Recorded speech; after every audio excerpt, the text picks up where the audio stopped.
Me llamo Lidia Maestre Gast, tengo 24 años, soy de la Hoguera Esplanada. Trabajo actualmente como publicista en una agencia que se llama Señora Rasmor, como copy en el departamento digital. Y bueno, he estudiado la carrera de Publicidad y Relaciones Públicas en la Universidad de Alicante y luego un máster en Estrategia Publicitaria. El nuevo calendario de las hogueras me parece bastante adecuado por el hecho de que creo que se le da bastante importancia al cargo de belleza.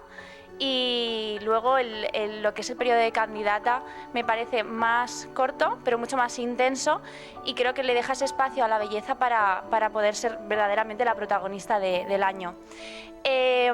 Mi acto favorito de la Semana de Hogueras, yo diría que es la ofrenda de flores, porque para mí tiene un peso sentimental bastante grande en mi vida. Siempre intento ofrendar por las personas que ya no están y la verdad que es muy importante para mí ese día.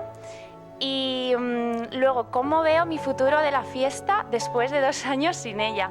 Bueno, pues el futuro de la fiesta lo veo igual de resplandeciente que era antes. Yo creo que hemos vuelto con más fuerza que nunca este año y lo veo que lo hemos cogido con muchísimas ganas. Se proponen cada vez más cosas más innovadoras, más potentes, que creo que engrandecen la fiesta y creo que vamos para adelante, vamos.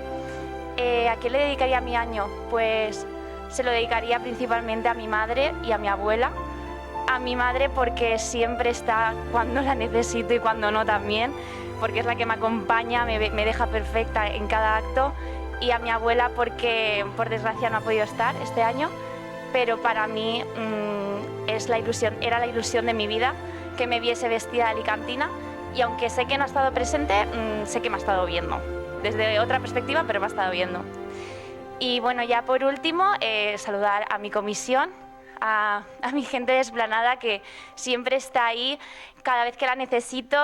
Somos una gran familia, una pequeña gran familia, como decimos nosotros. Y nada, Foguera, que os quiero, que gracias por estar durante todos estos años, que no han sido pocos, y por los que quedan, que seguiremos trabajando por la fiesta juntos. Os quiero.